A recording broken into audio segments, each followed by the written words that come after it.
కుట్ర చేసి సుప్రీంకోర్టుకు వెళ్లి ప్రొఫెసర్ కోదండరాంను ఎమ్మెల్సీగా తొలగించారని 15 రోజుల్లో కోదండరాంను మళ్లీ ఎమ్మెల్సీగా పంపిస్తామన్నారు సీఎం రేవంత్ రెడ్డి.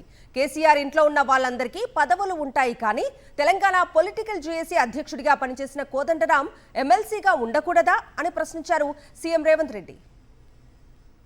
కోదండరాం గారిని ఎమ్మెల్సీగా చేసిన ఎందుకు మీ సమస్యలు విని చట్టసభలలో ప్రస్తావిస్తాడని కుట్ర చేసి సుప్రీంకోర్టుకి వెళ్ళి కొట్టేపించారు. నేను మళ్ళీ చెప్తున్నా, సార్ను 15 రోజులలో మళ్ళీ ఎమ్మెల్సీకి పంపుతాం. ఎవడడ్డం వస్తాడో చూద్దాం. సుప్రీంకోర్టు వరకు పోయి కోట్ల రూపాయలు పెట్టి పెద్ద పెద్ద న్యాయవాదులను తీసుకొచ్చి ప్రొఫెసర్ కోదండరాం సార్ని ఎమ్మెల్సీగా తొలగించారు.